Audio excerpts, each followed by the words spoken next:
بھارت اپنی پالیسیوں پر نظر ثانی کرے، وہ اپنی مرضی ہم پر مسلط نہیں کر سکتا۔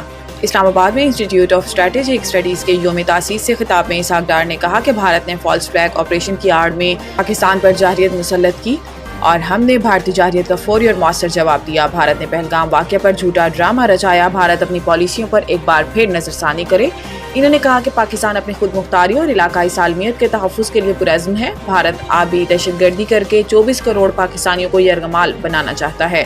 بھارت اپنی مرضی پاکستان پر مسلط نہیں کر سکتا۔ بھارت یک طرفہ طور پر سنتاس معاہدہ معطل نہیں کر سکتا۔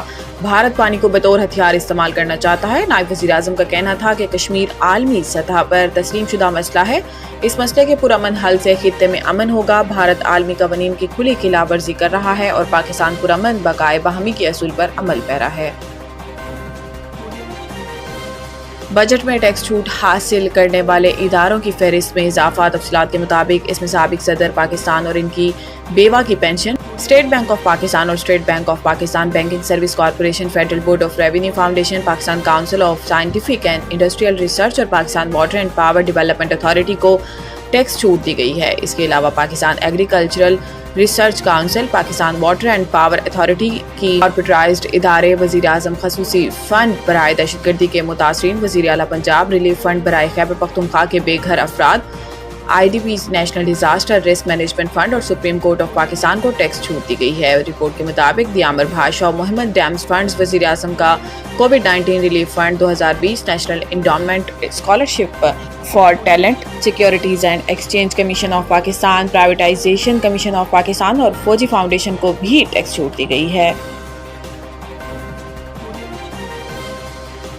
ہماری پارلیمنٹ ہماری جمہوری نظام میں مرکزی مقام رکھتی ہے۔ صدر مملکت آصف علی زرداری نے پارلیمنٹ کے عالمی دن کے موقع پر اپنے پیغام میں کہا کہ پارلیمان عوام کے خود مختار نمائندہ اور آئینی اقدار کی نگہبان ہوتی ہے۔ ہم جمہوریت، آزادی، شمولیت کے اصولوں پر کاربند ہیں، رواداری، معاشی اور سماجی انصاف کے اصولوں پر کاربند رہیں گے۔ صدر مملکت آصف علی زرداری نے کہا کہ پارلیمنٹ قومی پالیسی کی تشکیل میں کلیدی کردار ادا کرتی ہے۔ پارلیمنٹ شفافیت اور جواب دہی کو یقینی بنانے، پارلیمنٹ شہریوں کے بنیادی حقوق کے تحفظ میں کردار ادا کرتی ہے۔ صدر مملکت نے اپنے ایک پیغام میں کہا کہ اس اہم دن کے موقع پر میں پارلیمان کی کاوشوں کو سراہتا ہوں۔ پارلیمان طرز حکمرانی مؤثر جمہوری ادارے مؤثر بنانے میں کردار ادا کر سکتی ہے۔ پارلیمان شفاف، جامع اور عوامی شراکت پر مبنی طرز حکمرانی کے فروغ کے لیے کوشاں ہے۔ وزیر اعظم شہباز شریف نے اپنے پیغام میں کہا کہ یہ دن جامع طرز حکمرانی کو فروغ دینے میں پارلیمان کے اہم کردار کو واضح کرتا ہے۔ ہماری پارلیمنٹ ہمارے جمہوری نظام میں مرکزی مقام رکھتی ہے۔ انہوں نے کہا کہ پارلیمنٹ قانون سازی کے اختیارات کے ذریعے احتساب، ایگزیکٹو کی نگرانی کو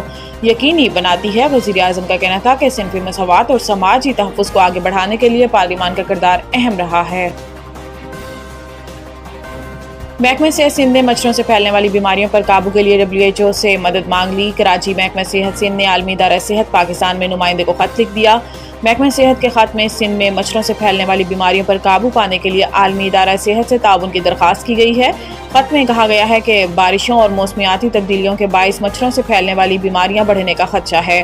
عالمی ادارہ صحت کیس مینجمنٹ، تشخیصی سہولیات اور انڈور سپرے میں تعاون کرے۔ خط میں مزید کہا گیا ہے کہ طبی عملے کی تربیت کے لیے بھی WHO سے تکنیکی معاونت کی درخواست ہے۔ عالمی ادارہ صحت کے مسلسل تعاون پر شکر گزار ہیں۔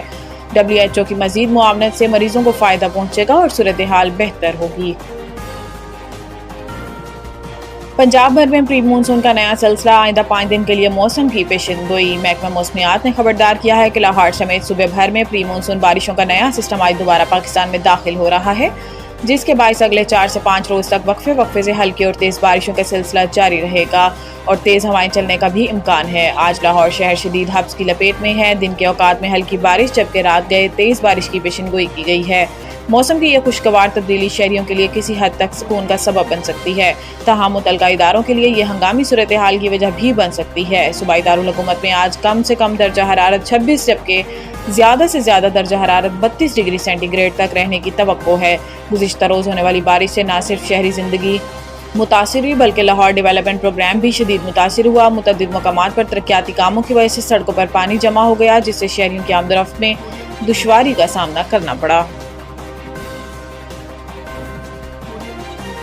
اظہر محمود قائم مقام ریڈ بال ہیڈ کوچ مقرر۔ پاکستان کرکٹ ٹیم کے سابق باؤلر اظہر محمود عبوری ریڈ بال کوچ مقرر کر دیے گئے ہیں۔ اظہر محمود اپنے موجودہ معاہدے کے اختتام تک اس عہدے پر کام کریں گے۔ قومی ٹیم کے اسسٹنٹ ہیڈ کوچ کے طور پر خدمات انجام دینے کے بعد اظہر محمود طویل عرصے سے ٹیم کے اسٹریٹجک کور کا ایک اہم حصہ رہے ہیں۔ مائک ہیسن کے ہیڈ کوچ بننے کے بعد اظہر محمود ٹیم مینجمنٹ کا حصہ نہیں رہے تھے۔ اظہر محمود بنگلہ دیش کے خلاف ہوم سیریز میں ٹیم مینجمنٹ میں شامل نہیں تھے۔ واضح رہے کہ اظہر محمود کا اپریل 2026 تک پی سی بی سے معاہدہ ہے اور اس دوران پاکستان نے 2 ٹیسٹ سیریز کھیلنا ہے۔